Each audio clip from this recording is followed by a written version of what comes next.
Mike, I'm so honored to finally sit down and share the amazing work that you've done as a athlete, but more importantly as a business athlete. And I think it's time that to give you your flowers in that regards and really highlight something that I think is really pressing in my heart. As someone that played sports, but used the tools that I learned in sports to be successful in business. And I think that's something that you've done and folks like your teammate Walter has done, and so many others, and a lot of stay-at-home moms that have taken that baton, done the same thing and the like. So today I wanted to introduce you to my audience. Everyone, this is Mike Singletary. He's like the apex of class and dignity. He's a wonderful person and someone that you should lift him up. You'll understand what that means. But more importantly, I want to discuss some things about Mike's background as a business athlete and what drives him in that regards, and then let's kind of just get into it. So with that being said, Mike, when you look into business, what's your focus like? Do you exercise still? People on. Well, absolutely. I was just speaking to a group the other day, and I'm with business people, and we're trying to talk about what is the most important thing in business. You know, we got reading, we got all types of things that we're trying to do better agendas, and how do we stay ahead of that? For what's the most important thing there? So for me, in all honesty, outside of our relationship with the Lord, that's kind of the center that keeps me grounded and going in the right direction, being connected to the line. But outside of that, it is my health. Yes. My health is the most important thing. You know, we can talk about, well, it's who you know, what this is, but if I don't have my health, it doesn't matter what I have. If I don't feel good, I'm not gonna be good. Do you think it's important? First of all, give us a little bit of background on yourself as a business person and as a father of more than one child. Okay. More than one child. Yeah, I don't want to take away too much credit from your wife, Kim, but what's that like, knowing that you've got future business owners, future CEOs, future productive citizens in our society? How did you do? What can you take away from sports in your many years in the NFL that you can apply to how you raise a family as a business athlete to become successful? I think too many of us leave our success up to chance. And, you know, we're hoping that it happens. We hope that, you know, we're able to make good connections. We hope that we're able to meet good people. But for me, it really is having the courage Yes. to have a plan and really looking at, is it a solid plan? Does it have a good foundation? What is it rooted in? And so not depending on people, but making sure that I'm dependent upon a solid foundation of principles and values of how I do business, and getting involved with the right people. And to me, that's the best start. Do you so raising children, you know, during the course of a school year, you got equivalent of 4 quarters a year, you know, how do you and your wife utilize those quarters to be successful in raising children that are now young adults and productive in society? I remember when I retired, I would go out and speak to corporations about how to help corporations get all of their workforce on the same page with the CEO. Yes. How could we be so far apart? And as I began to really delve into my career as a consultant, I began to see that some corporations, most corporations, they had, when you walked in the building, a vision statement on the wall. But what they did was 180 degrees different than what was on the wall. I'm thinking, well, how could that happen? And I remember going home and sitting down one day and thinking, you know, if it's important for business to talk about a vision statement, and it's really hard, you know, they're making money, they're spending millions in marketing and sales and all that, they got plans, and they're still missing it. How are we gonna have a chance to make it as a family if we don't have a it? So I remember going home and sitting my wife down, and I said, you know, sweetie, we got these kids here, and I know what I want the end result to be, but what does the middle look like? What does the start look like? Yes. Sweetheart, we need to have a game plan. We need to have a vision statement. So we got our kids together and we sat down and got our sheet of paper, gave everyone on the sheet of paper, my wife and I said, okay, here we go. What's the most important thing that we want this family to be? Well, you know what? The first thing here, we're champions. The Singletary, we're champion. We're champion because we serve a holy God that guides us, and we're fearfully and wonderfully made. And we're champion. That's the number one above everything else. So I said, hey kid, you understand that? I don't want to hear anybody calling each other names. I don't want anybody in here putting another down. We are for one another. We're all trying to get to the finish line together as a family. So that was really the start. And from there, you know, every kid had a chance to have implementation into that vision, all the way from the oldest to the youngest. And that's really how we started. And I drove my wife crazy, you know, every now and then sitting her down and said, okay, how are we doing? Yeah. Well, I think we're doing okay. Well, really? It doesn't seem like it. I mean, I don't feel like we're doing okay.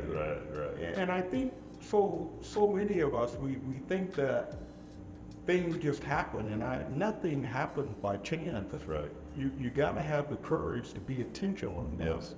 And if you don't have the courage to be intentional about it, the next thing you know, 5, 10, 15 years have passed, and you wonder how in the heck did we end up here?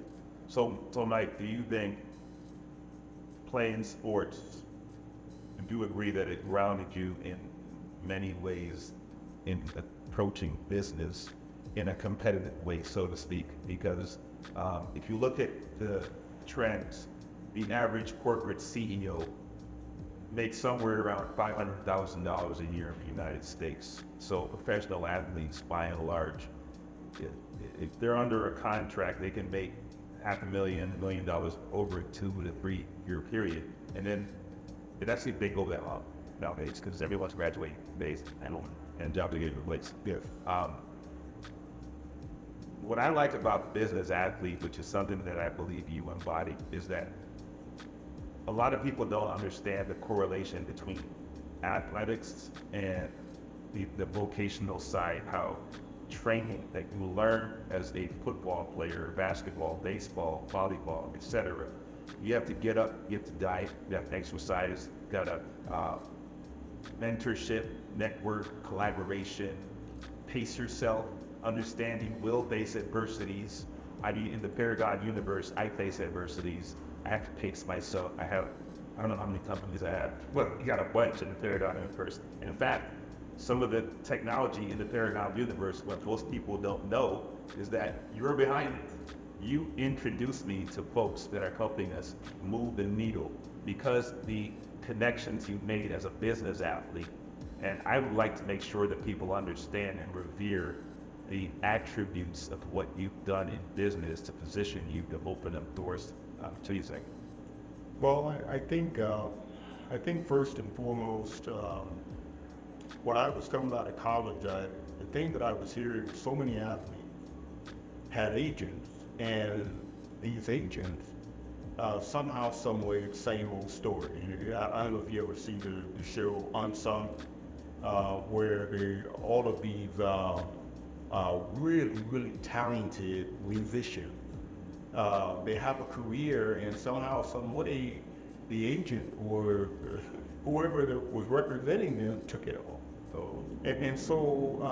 Or somehow mismanaged this. So for me, I remember coming out of the car with this, I can represent myself. Nobody is gonna do a better job at representing me than me. Yes. And I went out and found a guy, a student there that was a very bright guy, and I asked him if he would act as my agent, the voice, but I'm going to tell him what I want in terms of what the contract should look like. Yes. So as we move forward, I called and I got information on what some of the other guys were making, and I said, okay, cool, this is what I do. I should best. Yes. Of course, I put myself a little higher, maybe than I should have, but this is what I believe I want. And so the beginning is to know that as a business athlete, people are not going to be as excited about it as a business athlete. That's right. Because as a business athlete, I have an idea of where I'm going. I have an idea of what it's like out there. And I have an idea of what I really need to do with my money. I don't need to go buy a car. I don't need to go buy, a new suit, new wardrobe and all that. I need to find out how, particularly as a young person, I really need to figure out compound interest. That's right. I need to understand that. Yes. And when I understand compound interest and begin to understand the value of money and how it grows, how it multiplies, I don't have to do anything. Right. Those are the things that we have to do a much better job of. Yes. And, land. You're playing football, you're out there doing things there. And so many athletes. Yeah. Man, if you just go by man. I got to ask you before I forget. So when you were coaching the 49ers, you had a lot of young men that had to look up to you for guidance. In some ways, it's like having your kids looking up to you for guidance. These people have gone on to become successful. I talked to your mentor, Vance, and the amount of endorsements, recommendations from former athletes, similar fashion. What would you say to someone that think that sports is the only thing they should strive for, knowing that what's on the other side can be far more greater? I would say, I try to tell as many athletes if I can, when you look at the history of athletics, and you look at the history of entertainment, I guess they're all considered to be the same. If you put a business person together, put an athlete together, or an entertainer, when you put them together, at some point in time, they're walking together, and it's the one that has the business background that's going to have the leverage. Right. And if you don't do a good enough job investing in yourself, yes, in your education, financial literacy, and having an idea of asking, well, why are we investing over here? Why are we doing this over there? How about this over here? Why are we doing that? People don't like when you ask them those kind of questions. No, they don't. You don't try to know. Right. You're not my dad. Yes. You're not my brother. You're not. I just met you. It's about accountability. Absolutely. And so if you're going to get a little teed off because I'm asking these questions, that's a red flag. Yeah. That's like that's what a CEO would do, Absolutely. Same thing. That's how the determining factor. So, I think right now I'm going to get into it a little further. I'm going to segue for a minute, and we're going to bring up another guest, and two of us will finish it up. But before I do that, could you tell us a little bit about the 7 Cs? The 7 Cs. The 7 Cs, hopefully, hopefully we'll get it out for Christmas, as a book. But the 7 Cs is something that earlier this year I was sitting around and looking at particularly our young people today. Yes. And how we are looking at the internet, we're looking at social media, we're looking at the power of being an influencer and all of those things. And we're comparing ourselves to the next person that's not real. And so we're doing all of these things, but we're not really developing authenticity about who we are. Yes. And so if I'm fearfully and wonderfully made, there's some really wonderful things about me Yes. that I need to discover. That's right. And if I'm chasing something that's not real, That's right. not realistic, then I'm gonna get down the road and find out that I'm climbing the wrong ladder.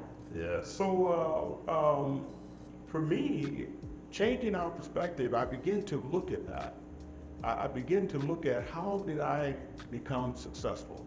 How did I get myself out of a funk over here when I made a decision to give up at 12 years old?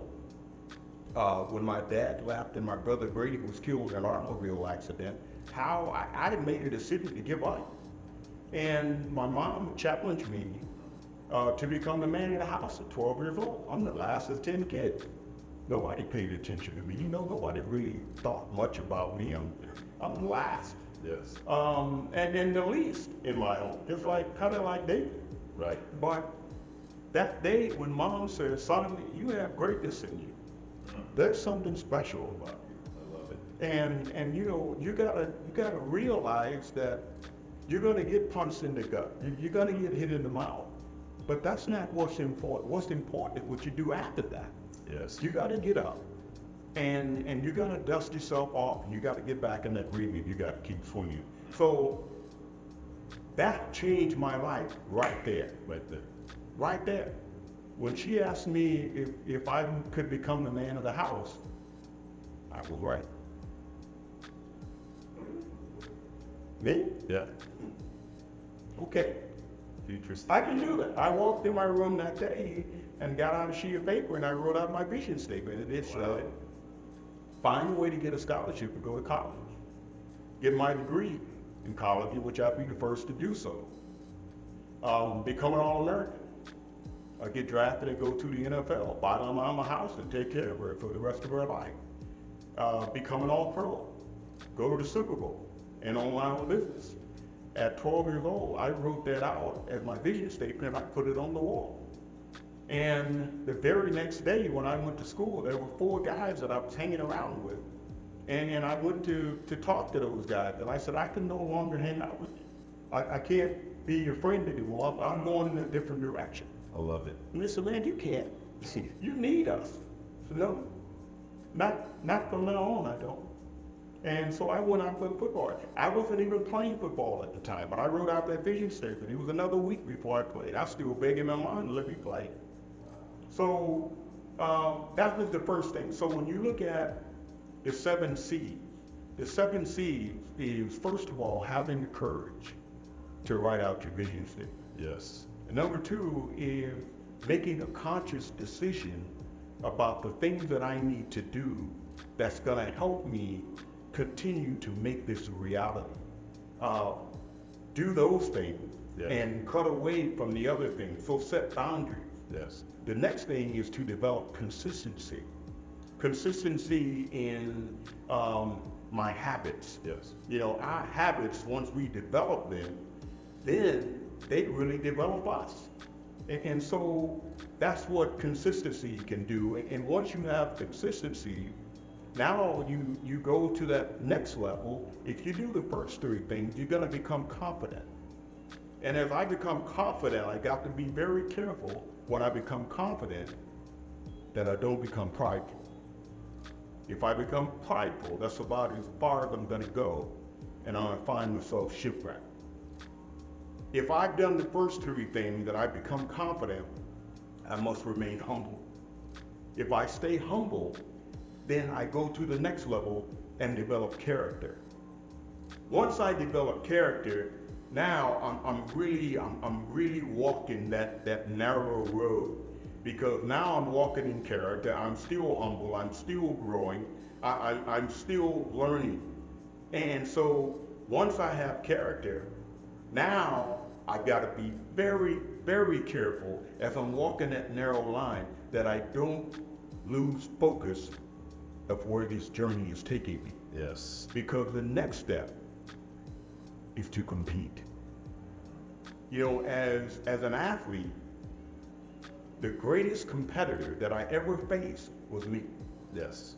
That was my greatest competition. Every night before going to bed, I had to look in that mirror and say, did you do everything today, Mike? Did you do everything today that you possibly could to get better? I know that feeling. And so, you know, I'm looking in the mirror and I'm thinking, I need to call somebody. But somebody that I got into it with today, I need to call them and say, you know what, I apologize. I'm better than that. And I should not have said that. I should not have done that. I should have called them back. I should have done something different that I did. Yes. But cleaning myself up from whatever it was that day that I did wrong. Do I need to call and apologize? Do I need to call somebody and say thank you? Do I need to? But in that day, looking at that mirror and saying, yes, sir, I did. Yes, I did. And then the last one is making sure that I finish what I start. And that is all about the commitment. Yes. The commitment to excellence. And those are the 7 C's. I love that, Mike. Yeah, because you're talking about the business athlete. You just describe it. You have to have those characteristics ingrained in you to be truly successful. I mean, literally, it's a master class what you just shared. And I want to thank you for coming on my little platform here today and speaking to our audience about the importance of the business athlete and more importantly, the 7 C's. And then I'm going to ask you in our next conversation, if I may, about, you know, a special thing that we discussed a couple of days ago, one of your teammates and their background as a business athlete and what that meant. So with that being said, thank you so much for coming out. I appreciate you. Thank you. God bless.